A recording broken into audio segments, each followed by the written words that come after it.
looking at Will Ruto's, not Will Ruto's shadow diplomacy, but sorry, I apologize for that. Let me bring us the topic for today, oil and the conflict in Africa. That will be our topic of discussion. My name is Miriam Ogotu, and joining us from the command center is Dr. David Matanga. Doctor, very good morning to you. Good morning, Miriam. Thank you very much for holding the fort down in Nairobi, Kenya. Thank you very much. Good morning. This is Diplomatic Leaks.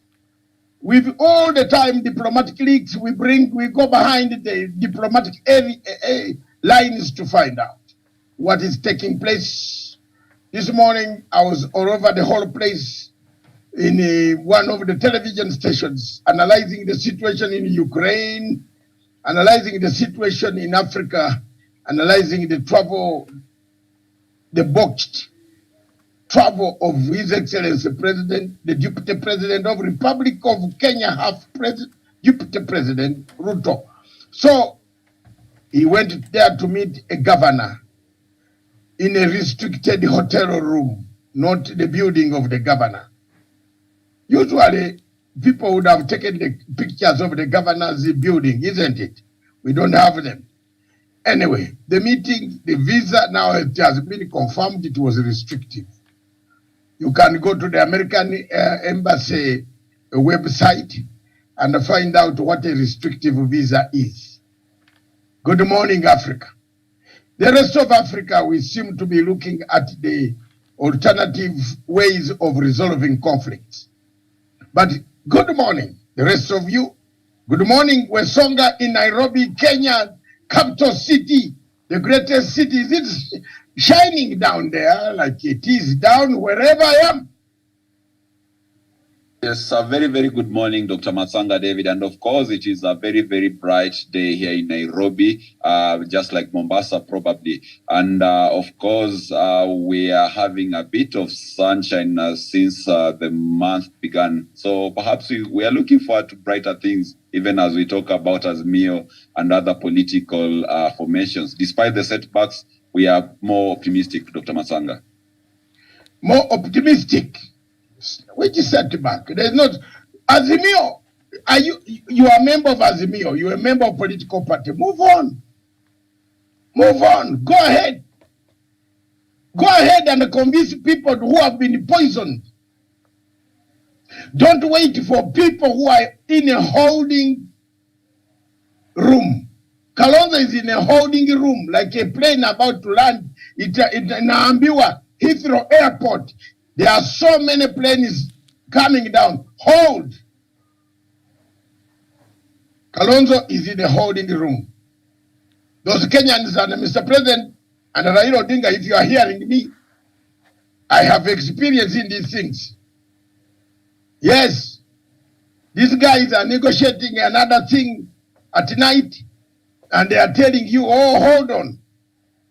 Hold on, because the other deal of George Soros is clicking. The MOU is being done. It might have been inked already. There you are. Then Kalonzo will come up and say, fine, I voted out. Mudavadi will vote out because Rigathi will say, I'm rioting. I need the post. Vote out. Come back to Okoa, and they have the money to run as a third force. The third force is loading in Kenya. Don't underrate. And I hate one thing before I go to this topic. Conflicts come like that, which we are going to discuss. Someone to say, I will not join that party when Raila Amolo Odinga is there. Is Raila Amolo Odinga not a Kenyan? Who are you, Moses? Why didn't God break more legs? You burnt yourself. At least Raila has not burnt himself. I'm pissed up with that statement of Moses Kuria. Surely, that Raila, I will not join that. Okay, join the thieves directly. But don't confuse people. Martha Karua has been George Soros' surrogate in Kenya. And you are waiting for what? Mudavadi is the bidding agent. Jamen, nyenye muoni. Nyenye wa Kenya paka lini. Jamen, nyenye. And you are teaming there, then Gideon Moi is sitting there. He says he's signing an agreement tomorrow. Gideon, pull out. Just go away. Girongo, don't be duped. You are going to meet Mudavadi at the top again. Because Mudavadi will pull out of UDA. And all you could be ending up working with these guys whom you don't want. But there you are. That is the politics of Kenya, which Miriam and Wesonga have gone through. My role here now is to go straight to the point of conflicts. Miriam, give us the background notes you have. All right, and Doc, in the morning we dealt so much on the IEBC and its preparedness for elections. So some of these things we could still talk about them because we did not get a chance to look at that. There was so much to do with the IEBC this morning, so we focused on that on the earlier show. So it's okay. We could still talk about this as we continue with our topic of today. And so no, if you can bring it for a few minutes, no problem. Yes, we can go on because the issue of Moses Kuria. Now demanding, that he would wish to work with One Kenya Alliance, but only if One Kenya Alliance does not support Raila Odinga. I don't know what clout is he bringing with him, and that he feels he has a right to make such demands. First of all, the people have just left Moses Kuria to walk free. Moses Kuria fixed Uhuru Kenyatta and Raila and William Ruto at the ICC. Ukweli iwaambiwe. Both of them with Martha Karua, they went on buying witnesses for 2,000 shillings. Ukweli iwaambiwe. They turned on each other. They went to court. Who was the owner of a company that was buying witnesses during work envelope? The PLC company, which I don't want to mention here. So kama wanazungumiza hii bitu, wazungumize kama let them wait until when Matsanga is taken by God, then they will talk. But I know what role Moses Kuria and others played in fixing even the President Uhuru Kenyatta. So when they start now, we shall expose them. We shall expose them, including another professor and their family. If they start now, we shall bring them. For me, I will bring them because, Miriam, I have suffered. What have I gained out of this? Misery, insult, every morning. You have looked at my Facebook. My daughter, number 3, was telling me, Daddy, what is this? I'm being insulted from Monday up to Sunday because I'm standing for truth. I'm not bothered. I will go on saying the truth. But let me tell you, Moses Kuria should not be entertained.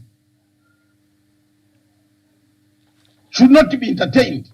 He has decided to be the governor of Kiambu, where Uhuru Kenyatta comes from. He wants to finish Uhuru Kenyatta so that he takes over. He is used for free things. He wants to take the Kenyatta family. This is a man who does not work. This is a man who begs. He begs for money. When you give him money, he doesn't lend you, return the money. So Moses Kuria is an expert.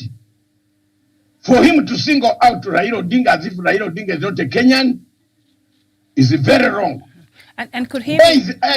Yes. Because we know there was a coalition signing that was supposed to be taking place and a mega meeting that was cancelled. Could he be could he be the reason as to why, among other reasons, as to why this was postponed?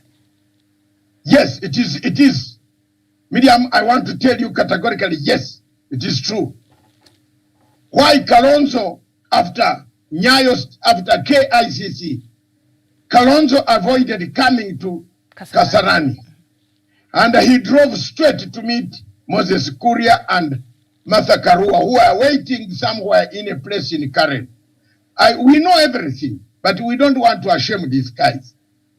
They sat down and said, let's embarrass Uhuru Kenyatta. And that's what the executive, Mr. President, they are doing to you. If you don't see it, and your people don't tell you, I am one of your friends who tells you, I am not telling you to give me money. But if people are not telling you, Mr. President, there is something which is not very right. Avoid these people. Avoid Kalonzo. Avoid Moses Kuria. They have already damaged. Moses Kuria was the first man to damage the president's name in Kiambu. In Mount Kenya. He's the one who brought shame on Kenyatta. And for us here, we are people in the government are just thinking that Moses Kuria is worse. Why should I go to hospital to see such a thug? Why? Why should I go to hospital bed that I'm paying homage to a thug? A thug who does not pay money back when you have helped him. A man at his age who does not buy, who doesn't know that an electric blanket can burn you. Stupid. Why? I can't go to such a hospital that I'm paying homage to a stupid man who was a beggar begging me for lunch. And now he has been given, he went on insulting Uhuru Kenyatta. You think some of us who are friends of Uhuru Kenyatta, who have worked so hard for Uhuru Kenyatta, are not hurt? We are hurt. I am hurt myself. Let people collect money and eat and buy more apartments. Thank you. You buy apartments. Me, I don't need an apartment. I need only one house to sleep in. Do you sleep in all those apartments? How many of you who buy those apartments and build them, do you sleep in them? Where are people who bought apartments? Are they here? Some have left billions. People are fighting over them. But what you need to live is principle. Politics of principles. I have that politics of principles. Let's cross over to Kalonzo Musyoka. I'm told he's speaking. Can someone pick him up? Cross over. Miriam. All right. So when they're ready for us to cross over, the production will let us know. So, okay. So they've told us to just continue. So when they're ready, they'll have us know. And also, Doc, the issue of that letter that was written by ANC that was directed to Rigathi Gachagua. Have you seen it, and what do you make of it? Miriam, thank you so much. And of course, Rigathi Gachagua was punching above his weight and undertaking in matters beyond his pay grade.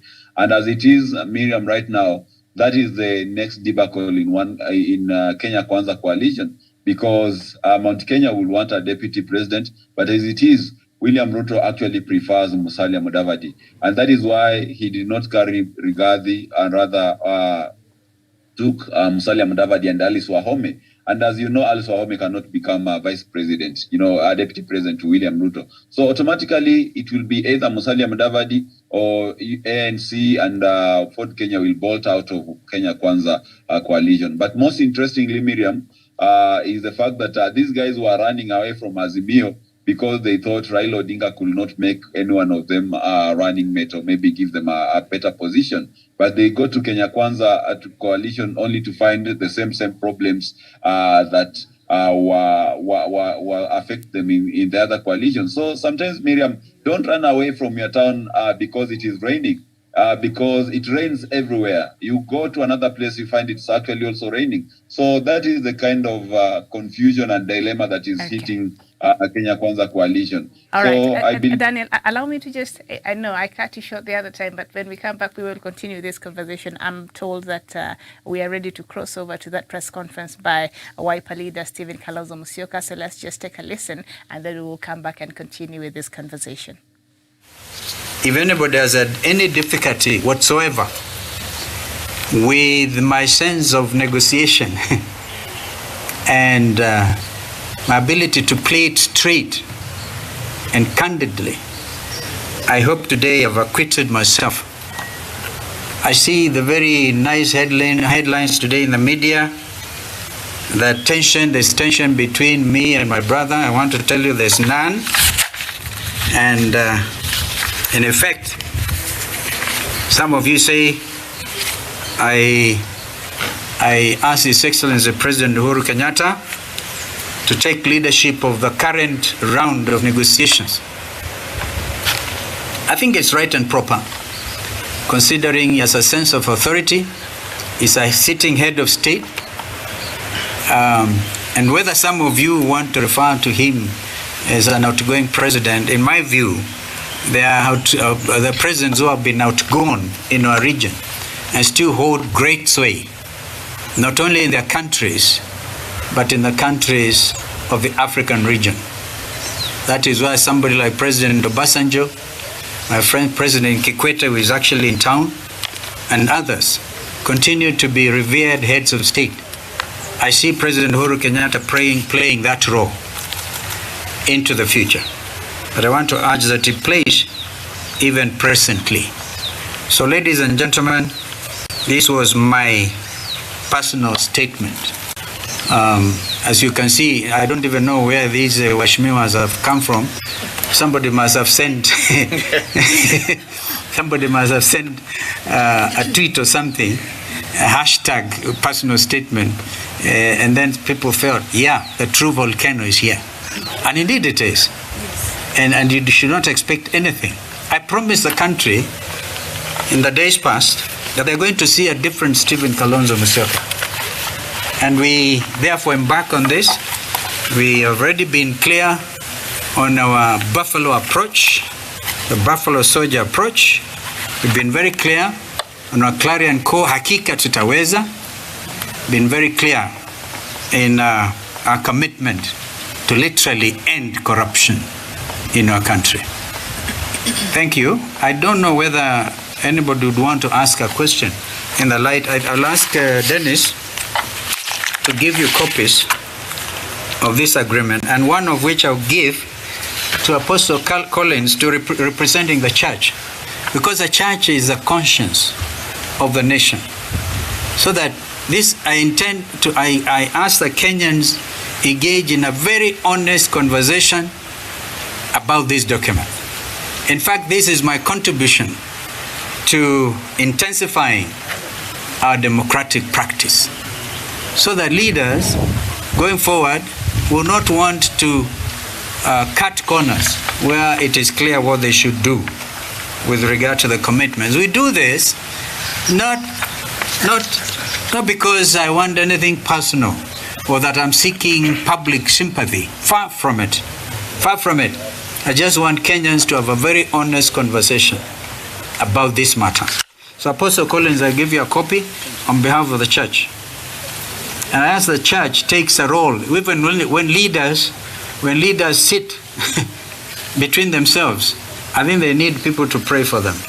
I'm very prayerful, but I think I need help. Thank you, sir. Thank you. Thank you. Thank you so much. Shika mkono. Thank you. So the matter is so clear.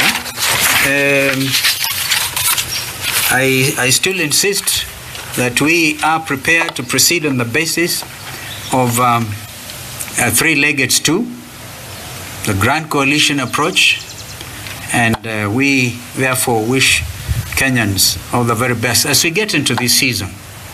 We should get into this season with a full confidence that this is a nation under God, and leaders should continue, when they issue commitments to each other, they should endeavor to honor them. Yes, madam. My name is Eri. Eri Mwangi. I hear Mwangi, the first one I didn't. Never mind. So you said that you're ready to work with Raila, but the basis of negotiation will be the Nasser deal document. What will you decide? I just say that because of making this public, and the person who should have made it public is in breach himself, okay? I say that this document, in my view, should form the basis of honest conversation. Well, that would be another story. We tell Kenyans they refused. Fine, and we'll move on.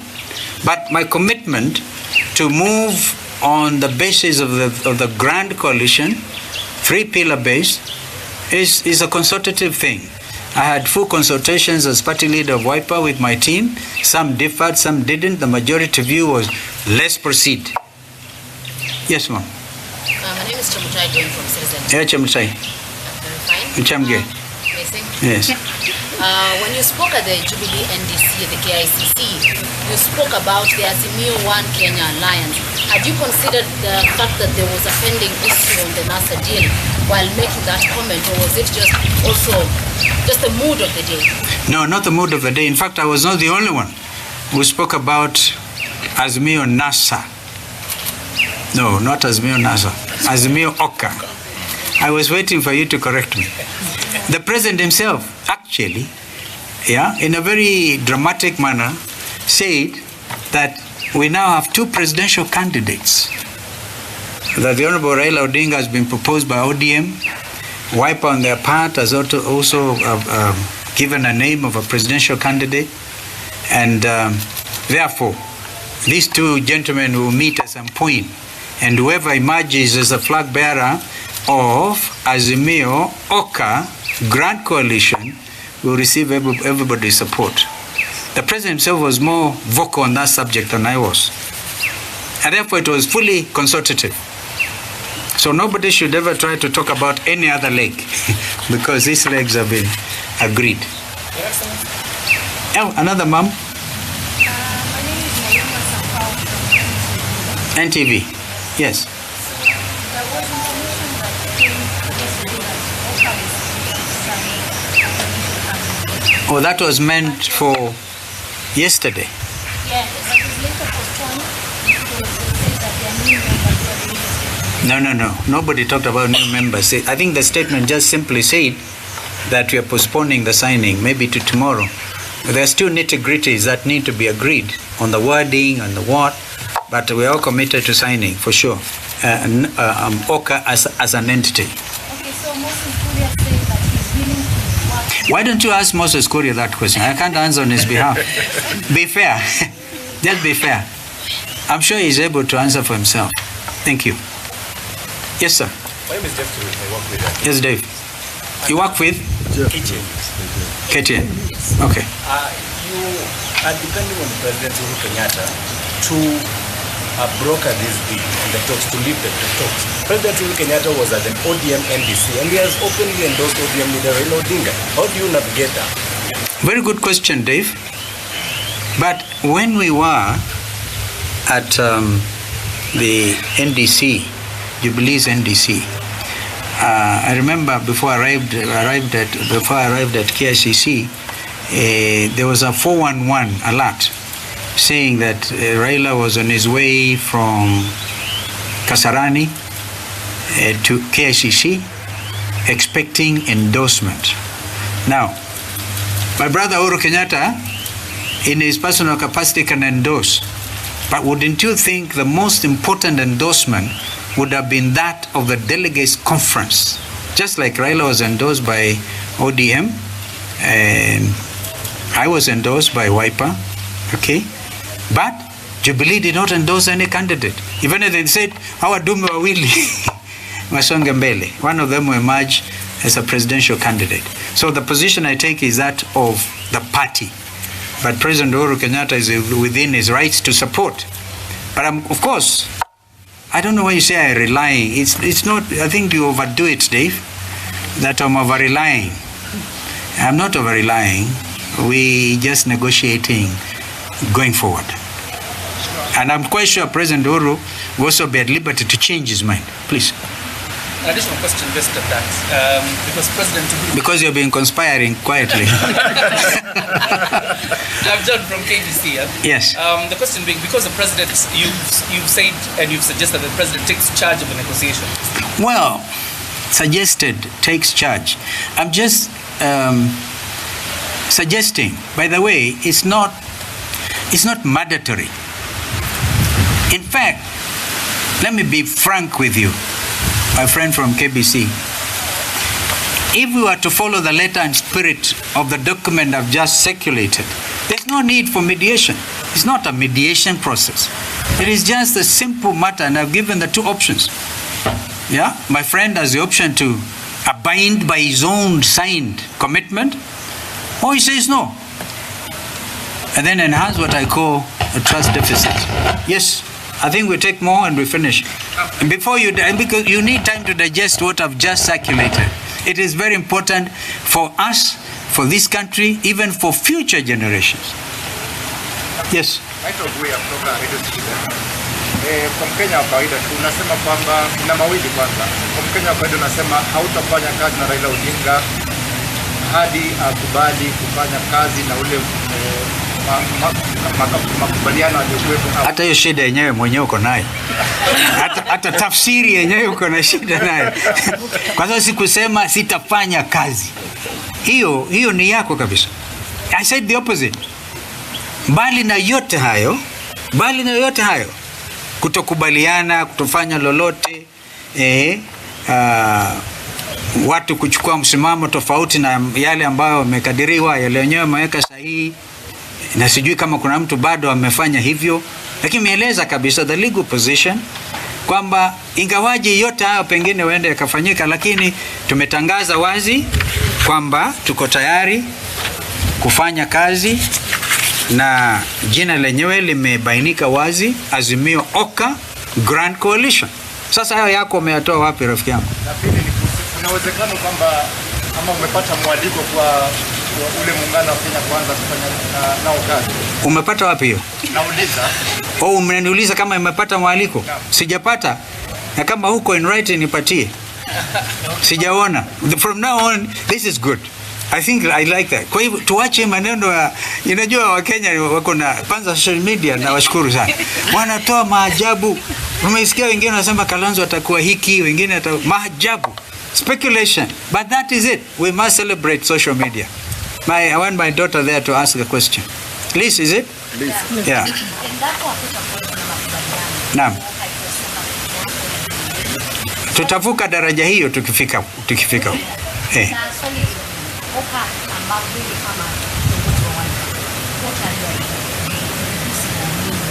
Irreducible minimums. Pia tutavuka daraja hiyo tukifika. Nimesema mazungumzo yameanza. Sasa irreducible minimum, soma hiyo document ambayo nimekupatia. Utapata kwamba irreducible minimum ni kwamba my brother Raila Odinga, by honoring this document, will pronounce his brother the flag bearer for Azimio Oka. Lakini vipi kuna kitu nimeelewa bado wakati kwamba ni lazima hili litendeke apate kwanza kubaliana na kile alichokuahidi ama kutoka pale.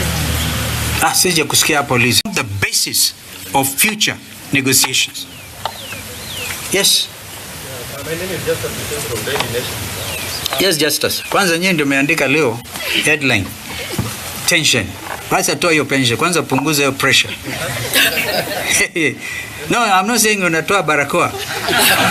Ni ku reduce tension ya nation. Naam. With the dissolution of National Super Alliance. Yes. If this document is still binding, that's the first question. And two, what options do you have? 3, will you attend tomorrow's Azimio rally? Tomorrow I'm not attending for sure. I have read about it in the media because that's a straight one. Okay? And we will attend once everybody is at peace and at liberty. We can't repeat the mistakes of the past. One time this happened in famous grounds called Hadija Gardens. Unapata watu wamejipamba kivyao, kama wakati ule the celebrated instrument was a hammer, which was a very ugly American car in my view. Lakini sasa watu wa Kenya wakaona hammer ni nyundo. I remember asking my people, our friends, because we are all in ODM Kenya, tuliwacha lini wakati wa mambo ya machungwa sasa unabeba nyundo? We don't want that kind of crowd effect. This country is more important than a group that gets together, psychs each other to the detriment of the greater good of this nation.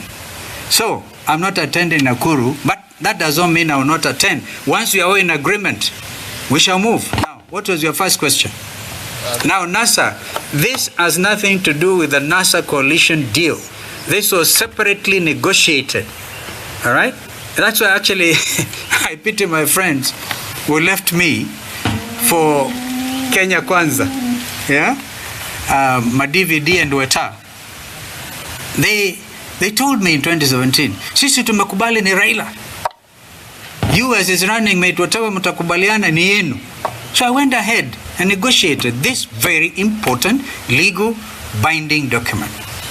So when I saw Weta getting thrown out as the minority leader in the Senate, and then he said that these things will be nasty, what is it? Messy. The divorce will be nasty, messy. I could understand. These are my friends. I truly miss them. Another question? What options? I don't know what options. You want me to put all my cards on the table? Bwana. Listen, you're looking at a very tough negotiator, and this is what Kenyans, by the way, you people in the media help me.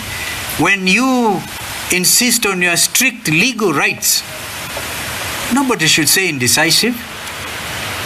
And please take it from me, I'm involved in saving lives in the region by way of having heads of state negotiate positions.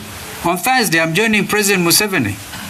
That is day after tomorrow, in Entebbe, to try and see whether we can help our brothers too in Sudan, at least to come up with one army, national army. But if you hear them debating on whether SPLM-IO, which is in opposition, SPLM in opposition, or whether it is SPLM-IG in government, because of them are holding to the sanctity of the name SPLM, one says, no. IO, you get 40%. And IG says, no, we're in government, we must get 50%. And over that, people went through the cantonment processes. Have not even been able to graduate. So this is why these are important matters. If we just throw in the towel and play to the frenzy, celebrate greatness again, that's why I actually remember I said going to Sekuru was an option. But I would want Kenyans to know why, if I choose to Sekuru, why is that an option? And I want therefore to invite serious Kenyans who care about this nation to join me. Otherwise mtakuwa nyinyi yote wanaweza kufurugwa, kumaliza nchi na kutokuwa na amani. Lakini Mungu ako pamoja nasi. The question he asked about the NASA deal, NASA having been dissolved. Yes. Does the deal still stand? Of course that is dissolved. NASA is dead. That's why I'm saying my statement, it was unfortunate. It's not binding. And this is not, the fact is a NASA deal is because of that time. And please remember this particular one has no reference to the main NASA deal. I see your point. I actually see your point now. The reference to NASA deal. And NASA, of course, is dead. But this is a matter between two principles, Principle Q and Principle H. But based on the timing. Yeah. Why do you want to answer all the questions? First of all, read the document. Yes, it is not included. Okay. This seems to be a personal argument as compared to the people in Oka. Have they agreed to use these particular documents to negotiate? Or will we have some sort of bandage inside of that? My friends in NASA are very well briefed that I'm issuing this personal. Oka. My fellow principals in Oka are very well briefed that I'm issuing this personal statement. I had to explain it to them. It was important for me to explain to them. This has nothing to do with what we are doing in Oka, or indeed with within the framework of Azimio Oka. An advantage. I don't think those friends and sisters have any problem with giving me advantage. I don't think so, quite frankly. I think that is enough. Yes, one last one.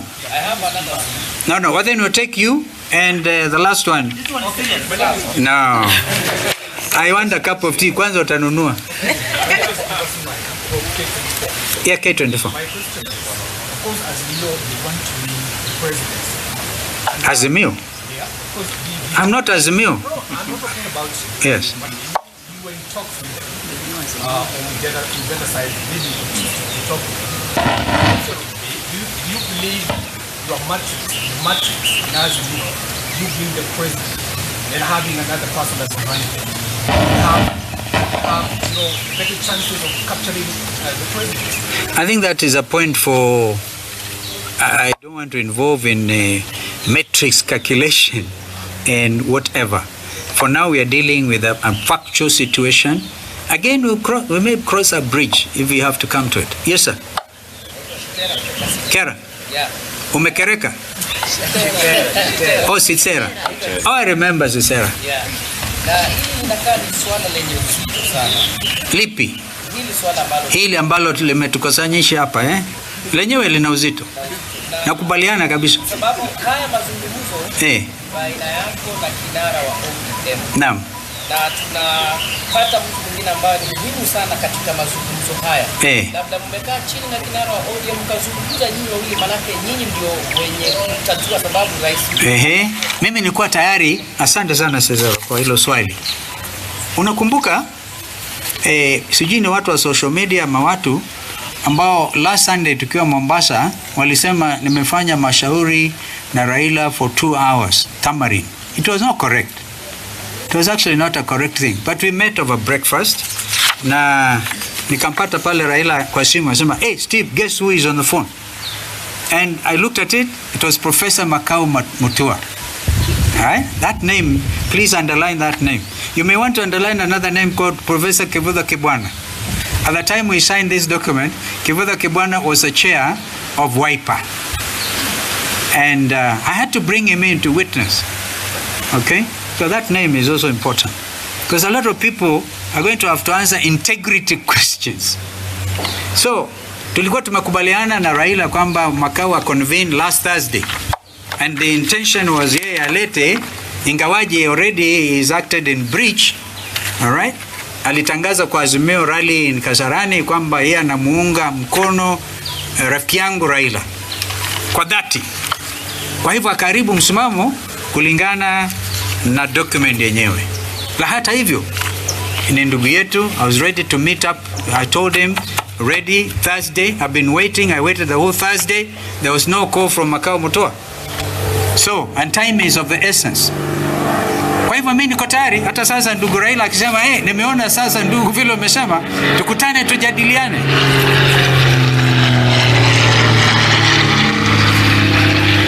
Kwa hivyo naona the spirit of this communication is a very open spirit, but one that is accompanied by a serious sense of nationhood. The question we ask ourselves is, as leaders, can we be held to account on what we affix our signatures to? Because I can tell you the next round of negotiation will be very tough for me, because I don't want it to be seen as Kalonzo Musyoka and Jitaftia. No, it is the party that I belong to, the political formation that I belong to. The next round we'll have to look at that matrix. I like the idea of a matrix. We'll have to look at the budget for this country. What is in it for the common person? And it will be made public from day one. Absolutely public. Yeah? This is my commitment. Others will not be party to something more secret dealings, not me. Yes, the last one, and then we are off. Yes, sir. Maraba. Maraba mwanangu. Watoka wapi? Weru. I've heard of Weru. Governor Mutua, Governor. Tafadhali. Usinipeleke hiyo route. Tafadhali. Hiyo route weka hiyo. Hiyo ni league, I don't know what league you're talking about. Hiyo wacha hiyo. Yeah. No, by the way, we must now conclude, Yeah, Ramogi, you're absolutely the last one. And by the way, you're doing it the third time. Inaonekana huko na linkages na kwanza. Alinisema hapa, nilisema, what was it? That was Obuya. Yeah, it was Obuya. It was Obuya. I apologize. But you remember what I said from this podium? Kenya kwisha. Sio Kenya kwanza. Yes. Thank you. You've demonstrated confidence in President Uhuru Kenyatta steering what you say structured dialogue. What if he misses, decline your invitation and still stands to do? Fair enough. It is within his rights.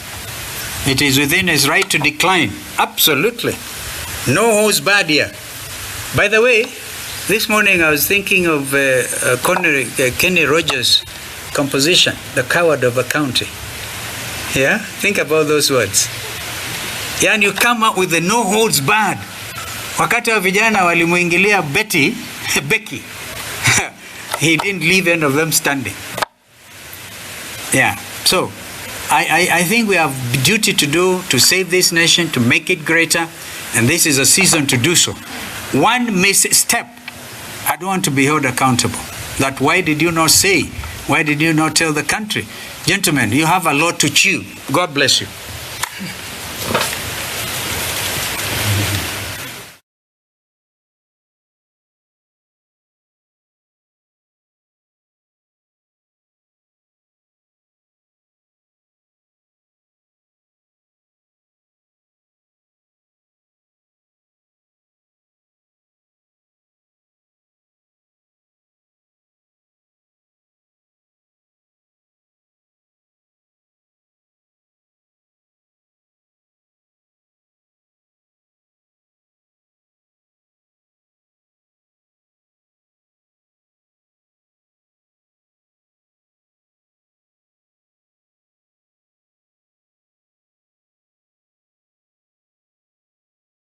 All right, so that was a press conference. It was a live event there that was being held by Wiper leader Kalonzo Musyoka, who had so much to say, but also I think dodgy in some of how he answered some of the questions that was being posed by the journalists that were present in that press conference. And perhaps what stood out is that maybe, I don't know if that could be one of the key contentious issues that he wants discussed and agreed upon before they come out and sign this coalition.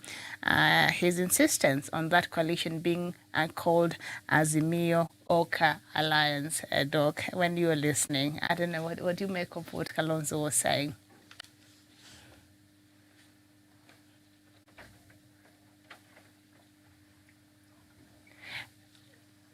Daniel,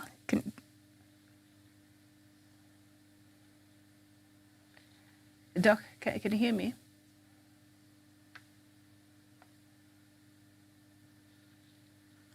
Wasonga, are you there? Yes, Miriam, I'm able to hear you. Go ahead. Were you listening to what Kalonzo was saying, and what do you make of especially his insistence that perhaps the coalition should be named Azimio OKA Alliance? Miriam, I think Kalonzo Musyoka is just bringing excuses on the table so that he forms a basis of bolting out of maybe being into fold with President Uhuru Kenyatta and the former Prime Minister Raila Odinga. Something like that Dr. Matsanga has been talking about. And in the morning, if you read what Dr. Matsanga was talking about, then perhaps you know what Kalonzo is talking about. And in that he has gone ahead to amplify his Buffalo Soldier initiative. And, that actually means that he's actually preparing to form a third force. And he has categorically said that he's not going to join Kenya Kwanza, which he called Kenya Kwisha. And with Azimio, you have seen how lofty demands he has put on the table, in that he says that the MOU for 2017, which is actually null and void since NASA is defunct and NASA was dissolved. So therefore, anything emanating from NASA should not be used as a basis of negotiations in today's political MOU formation circles. Because when NASA went down, it went down with everything. And therefore, anyone who goes ahead to form a coalition, then you're going to be forming it on the basis of the current dispensation. And also we have a new Political Parties Act. So I believe he has raised a wall between himself and Azimio la Umoja, in that he has very, very lofty demands.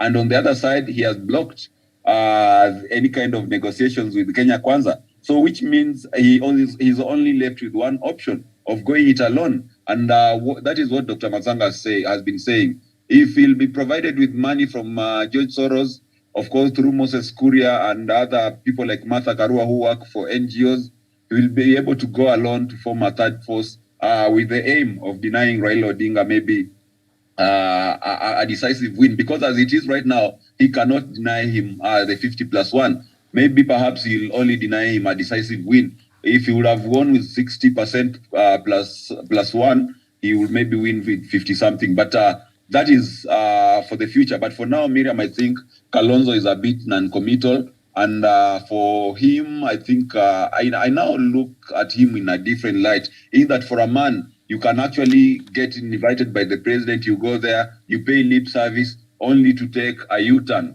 maybe after 2 days. I think it's a bit of a dishonor, and it is really demeaning to the stature and the age Kalonzo has become. So he needs to put his acts right. He needs to be decisive enough. He needs to be bold in whatever decisions he takes, rather than flip-flopping and, listening to the kinds of Moses Kuria. Moses Kuria is a man who has never won an election on his own. Why do we give him so much importance and essence when he has never vied and stood as a man of his own? In the first term, President Uhuru Kenyatta had picked him and made him an MP. In the second term, because he was close to the president, even nominations in Gatundu South never happened. So this is a person, actually, just because he has a sharp tongue and a loose mind, people give him a lot of essence. And Kalonzo Musyoka, of all people, someone who has been a vice president, goes to take advice from him. Why is Kalonzo Musyoka meeting people like Martha Karua, who insult the president day in, day out? And then on the other side, he purports to be the president's friend.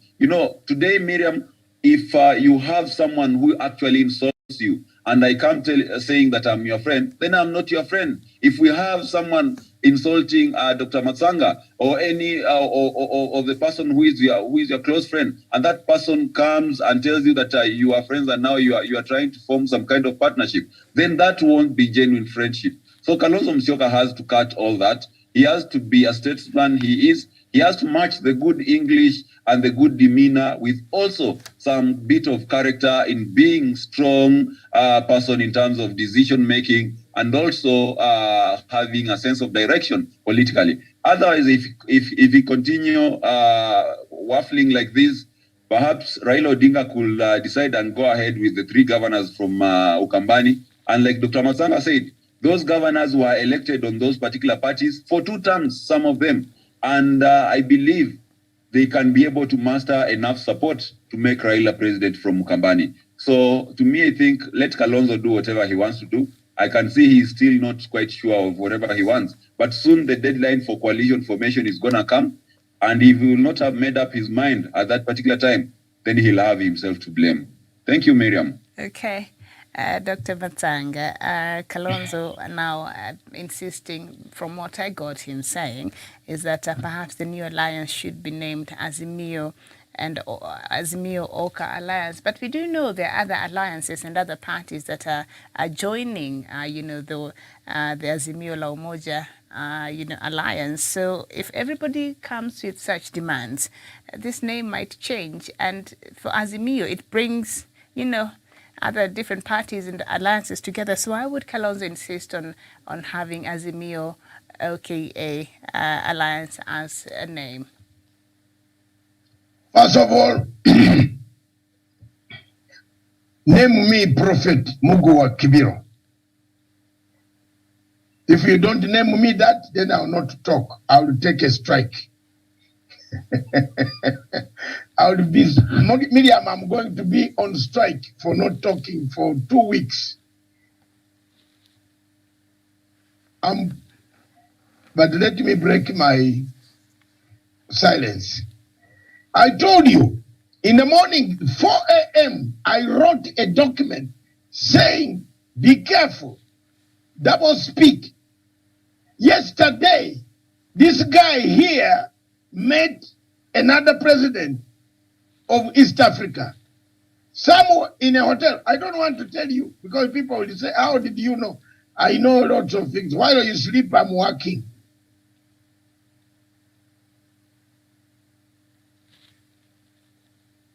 I am working.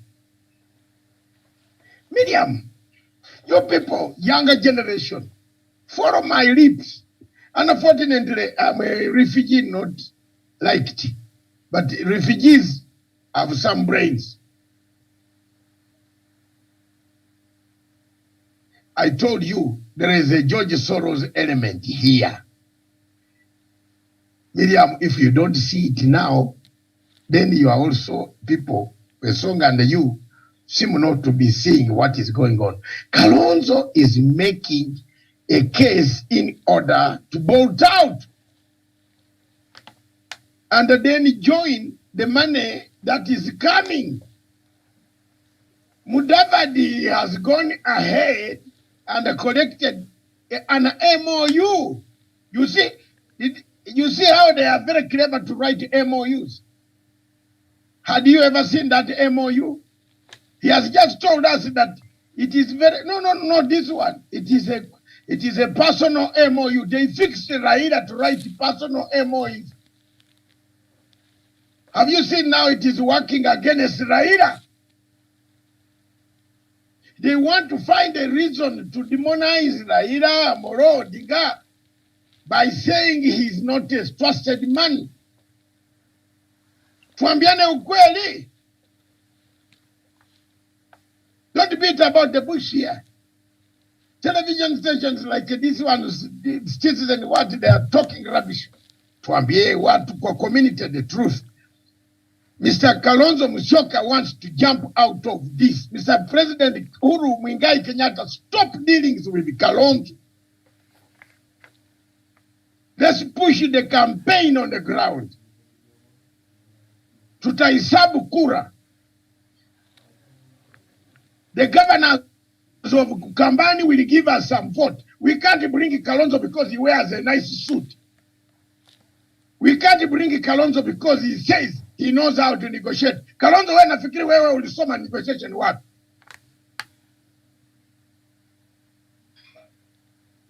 When Kibaki gave us shuttle diplomacy, Mr. Kalonzo went to Malaysia to buy bundles and bundles and bundles and containers of. You see, we have kept quiet. Let me just keep quiet.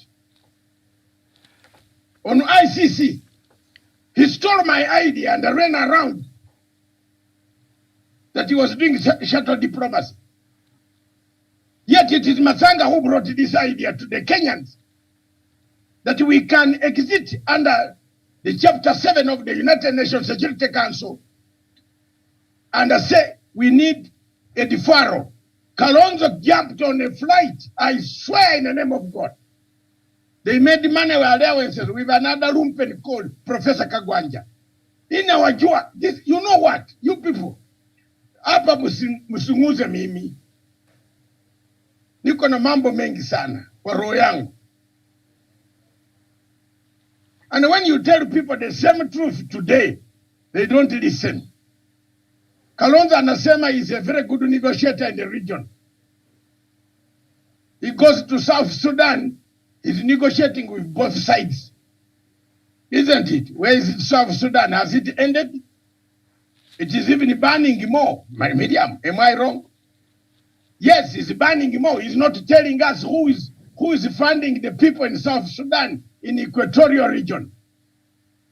Kalonzo anasema anajua negotiation. President Uhuru Kenyatta then gives Kalonzo envoyship, thinking he's giving a good man. This is not a good guy. This guy is controlled by NGO. Yesterday he met a president and a former East African president in a hotel. Alimwambia enda go and raise this. Because that person is also NGO. Nyenye muone Tanzania, where things are moving. Hey, Wakenya, shut the TV, we go. Medium, I see you in 30 minutes. Me, I'm annoyed. Don't you see? Muoni. Wewe songa uoni. Very true, Dr. Matsanga. Muoni nyenye. Nyenye, you are misleading President Uhuru Kenyatta. What nyenye? Why don't you tell President Uhuru Kenyatta about this? This guy went to meet a former president of East Africa who told him, don't negotiate. Mudavadi has gone ahead. They have already finished. The money is going to flow. All this. Look at the meetings that are taking place in America. Are those meetings for seriousness? That the foreign ministry here told us that Ruto is going to meet some officials.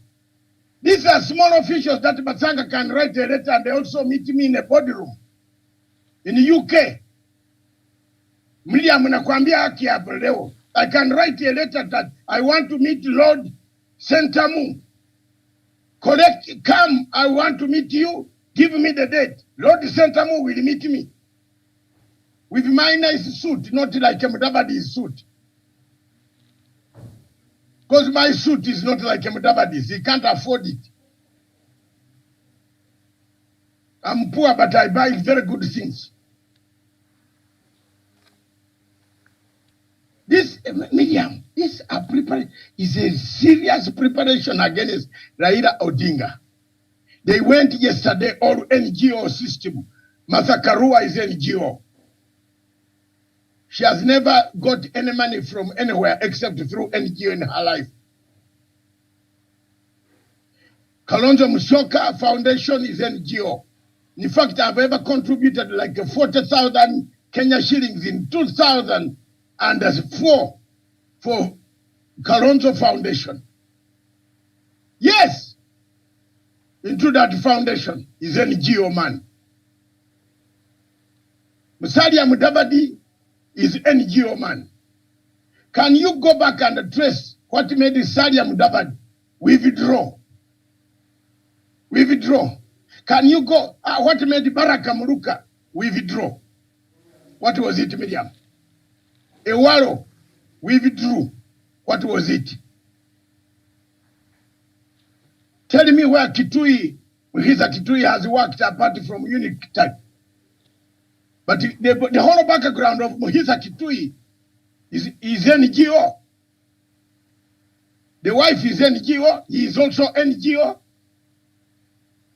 These are the people bringing a confusion into this Azimio thing to frustrate the president and the Raila Amolo Odinga. By the time you wake up, Uda will be gone. I'm telling you. They will be far away from us. The earlier they pull out of this thing, they are using an excuse to say this is the condition. If Raila does not meet that condition, that's the end of it, Miriam. I rest my case. And I think we don't need to go more than that. I'm coming where you are because I want to do a few things. Let's have a topic this evening. A special program this evening, Stephen and the production team. You have to stay there. I will broadcast from there this evening. About, I will narrate this story very nicely from 7 o'clock. All right. Doesn't it look, it is not a story. We need to go slowly when there are no emotions to tell Kenyans what is happening and why they want to derail Raila Amolo Odinga. And why they want to derail President Uhuru Muigai Kenyatta out of uniting Kenya. He's talking on Thursday. I will be with President Uhuru Museveni in Kampala to tell them what? You can't even bring peace in South Sudan. Ya kukula pesa tu. Allowances zinajaa. Sisi wengine wenye tunafanya more about South Sudan, we are giving. I told you, look at my lips. Until South Sudan does one thing, Miriam. Does one thing. Haki ya Mungu hata Mungu unaniangalia juu. Wacha niangalie juu. They will not have peace. Until they do what we call accountability. Many people lost their parents. Many people lost their children, their brothers, their sisters. You just come and build a hierarchy of political that Vice President 1, Vice President 2, Vice President 3, Vice President 4. What about the people who died? Where is the tribunal? Where is the tribunal? Where is the tribunal? Where is it? They have died, they can't cry for themselves. Where is it? Where has it gone? You look at the people who have died in South Sudan, and that the people talk about it every day.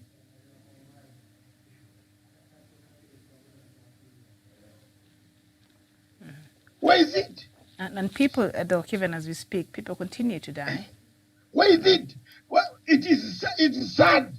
Where is it? And you see people still talking. You have the South Sudan conflict would have ended if people listen to people like me, like Matanga. It is me who made Riek Machar to be released from South African prison. I talked to the Minister of Foreign Affairs and Lindiwe Zulu, and I said, Lindiwe Zulu, why are you holding a man who has a key to the peace? He went and talked to Jacob Zuma. I put Riek Machar on this television. People have died. There are people in South Sudan who have not even, for 7 years, they are keeping on running from one place to another. And we are here saying, I am an envoy of South Sudan.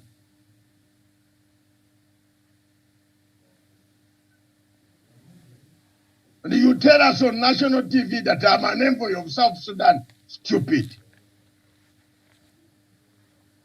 After yesterday meeting, Carol, yesterday you met. Whom did you meet? Last night you met who?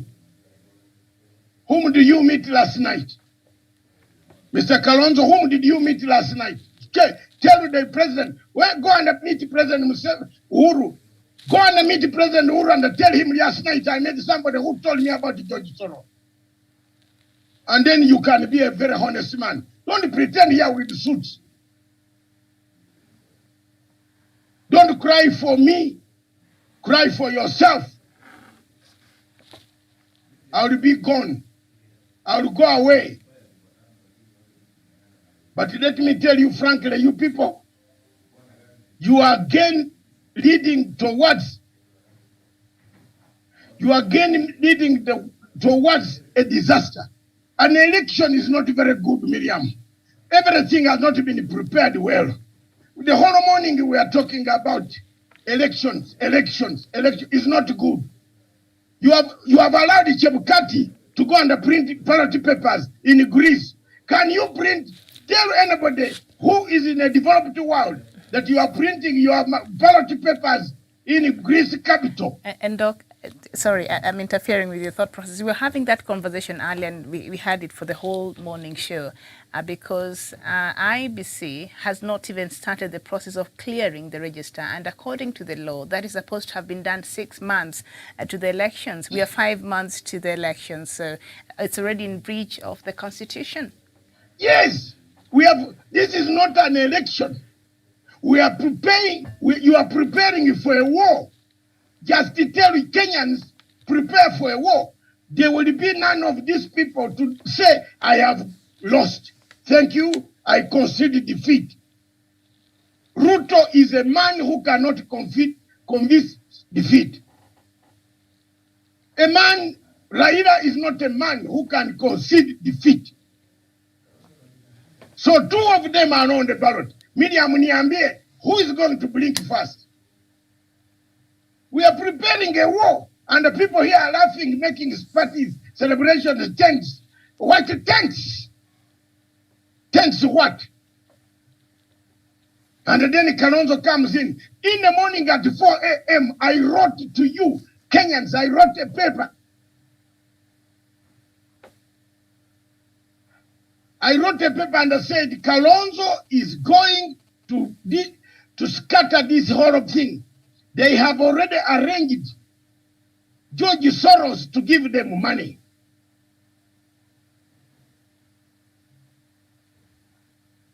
And Mudavadi accompanied Ruto to US, meeting in a restricted visa. Anybody who has been in immigration law knows what a restricted visa is.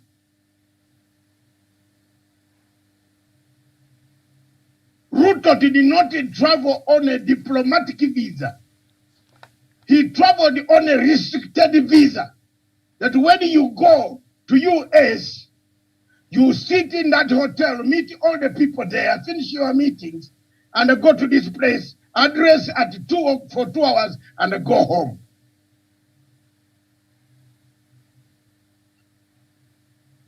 That's why you see some of them in a boardroom of a hotel, opening their mouth that they are meeting a governor of Nebraska. Nebraska is a state which is so stupid in the US, where I cannot, even if you give me a house, I can't live.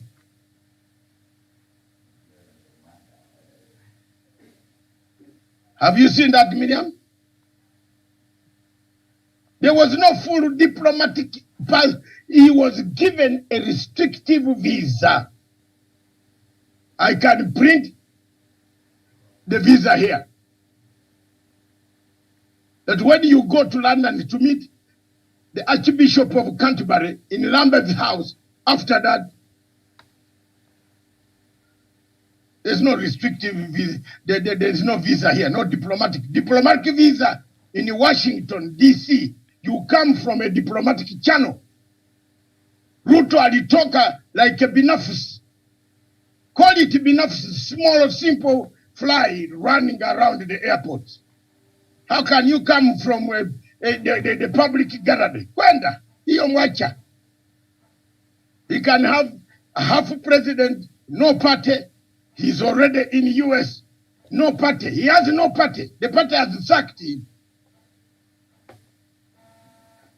Anyway, ICC is coming.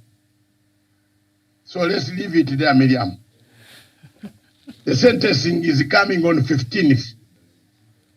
I can see this man called Mom Adam all the time interrupting me. And he doesn't know I'm not happy. What can you do? A man who went on camera and gave money to people. Do you know what is in the camera? Shut up, you Mohammed. Get off. I don't want to block you. I don't want. I'm warning you. There are people here, Miriam. Let's talk 15th of March, the sentencing, Article 70.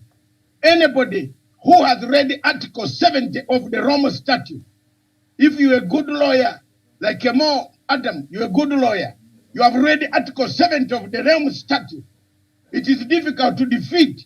That's why Bemba and his lawyer were taken in. We are taken in. The lawyer was bribing witnesses on behalf of Bemba. You don't know what is happening in the ICC. Even Karim Khan is going home with his coat and books. Because he told a lie. He said there was nothing. In one of the cameras, Karim Khan is inside there. Yes, meeting one of the people there among the 6 witnesses. Where watch maneno yenyu? Yenye you don't know. Ruto has stopped ego. Akwamene ego yake. I respect people. Some of us sold our own lives to go and defend. But he never came to say thank you, Miriam. There you are. What about you, a Kenyan who will vote for him? I sold my logo book of my car here in Nairobi, several. I gave to Matangi to give me air tickets. But he never gave.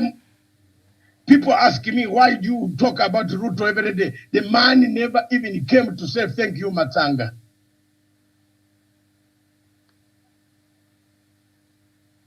Thank you very much. No. He even went and gave Miriam, gave Moses Kuria more money to build apartments on Kiambu Road, gave Hassan Omar money, Ndi, Dr. David Ndi, who was working with Mutunga to jail them. There are people flying around the world. And then unasema huyu mtu mungwana kweli. Then he went and started working with Museveni, with people across the Uganda to kill me. So you want me to keep quiet? I should talk so that my people can know when I'm dead. Yes. He's not the one who gave me a ticket.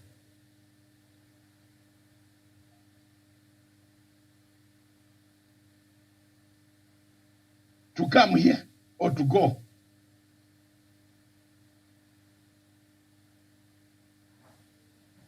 I also have people. Miriam, I have people. I have people. I should not be threatened here by Ruto. I have people. Touch me and you'll see whether he will even travel to that UK. Hey, I also have people.